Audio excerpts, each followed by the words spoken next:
Hello, I'm Bernard Norcott-Mahany. I work at the Buford branch of the Kansas City Public Library.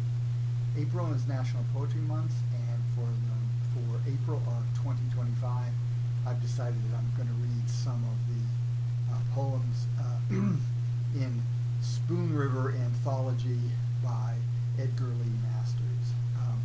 Masters had been an attorney. He actually was a partner with Clarence Darrow for a while. He lived in a small town called Lewistown, Illinois, which was on the Spoon River. And in this collection of poems,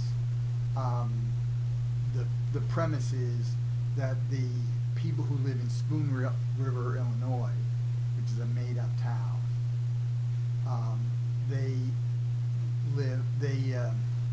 their dead are in a cemetery up on the hill, and we are supposed to imagine that we're sort of going through the graveyard and we're seeing these different grave stones with the person's name and so forth, and then those people very briefly tell their stories. So this is sort of a collection of poems narrated by people who are dead and who are buried in the cemetery in Spoon River. He based the idea of this cemetery on the cemetery in Lewistown and also in another town nearby, Petersburg, and some of the names that are used were ones that he saw on tombstones at Lewistown and at Petersburg. So in that sense, they are based sort of on reality. It is said that he based the characters, the way the people describe themselves, on people that he knew, or a lot of people that he knew in Lewistown, and that the people of Lewistown could recognize who he was talking about.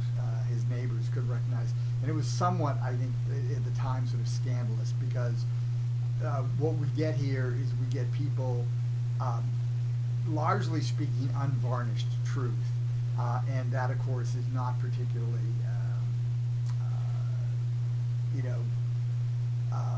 favorable to the people, right? It doesn't make them look good. So some of the people are fine. Some of the people are innocent and are hardworking and all those things. But there are a lot of people who are, make shady deals. There's a lot of adultery. There's a lot of other sort of cruelty going on. And when the Spoon River Anthology was published in 1915, it actually was somewhat scandalous, or it was seen as somewhat scandalous, because what it did is it stripped away the romantic veneer of rural America and presented it in a more realistic light. So the poem, the collection of poems, begins with a poem called "The Hill," which is basically sort of an overview of the cemetery on the hill, which is modeled to some extent on the cemetery at Lewistown, which was the Oak Hill Cemetery. But this is a fictional work. It is not, it may appear to be unvarnished reality, but it is a fictional work. So I'm going to read a few poems each day because they're fairly short, but I still won't complete the work because there are over 200 poems in the collection. So this is "The Hill." Where are Elmer, Herman, Bert, Tom, and Charlie, the weak of will, the strong of arm, the clown, the boozer, the fighter? All are sleeping on the hill. One passed in a fever, one was burned in a mine, one was killed in a brawl, one died in a jail, one fell from a bridge, toiling for children and wife. All are sleeping on the hill. Where are Ella, Kate, Meg, Lizzie, and Edith? The tender heart, the simple soul, the lewd, the proud, the happy one. All are sleeping on the hill. One died in shameful childbirth, one of a thwarted love, one at the hand of a brute in a brothel, one of a broken pride in the search of heart's desire, one after life in faraway London and Paris was brought to her little space by Ella and Kate and Meg. All are sleeping, sleeping, sleeping on the hill. Where are Uncle Isaac and Aunt Emily and old Tommy Kincaid and Sabine Houghton and Major Walker, who had talked with venerable men of the Revolution? All are sleeping on the hill. They brought them dead sons from the war and daughters whom life had crushed, and their children fatherless, crying, all are sleeping, sleeping, sleeping on the hill.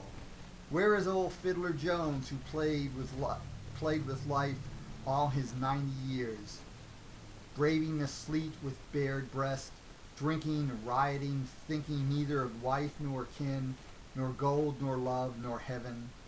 Lo, he babbles on the fish fries of long ago, of the horse races of long ago at Clary's Grove, of what Abe Lincoln said one time at Springfield.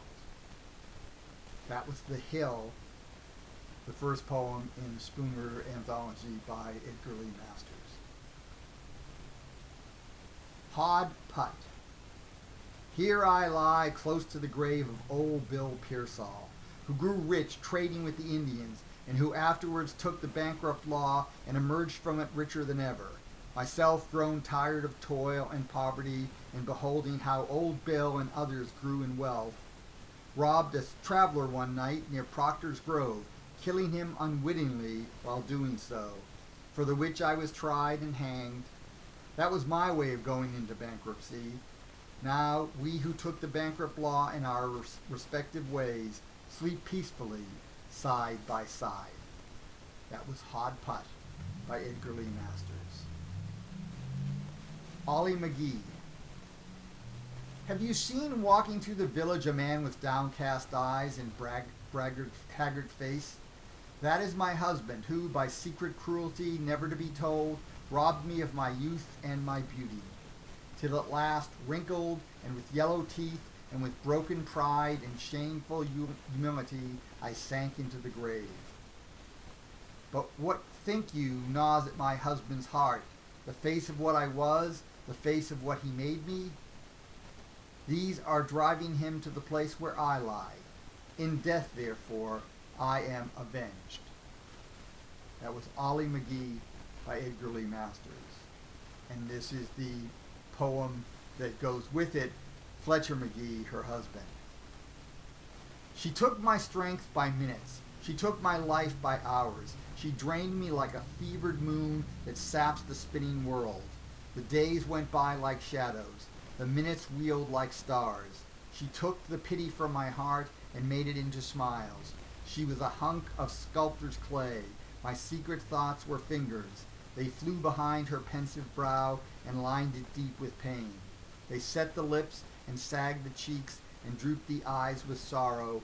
My soul had emerged in the clay, fighting like seven devils. It was not mine, it was not hers. She held it, but its struggles modeled a face she hated and a face I feared to see. I beat the windows, shook the bolts, I hid me in a corner, and then she died and haunted me and hunted me for life. That was Fletcher McGee by Edgar Lee Masters.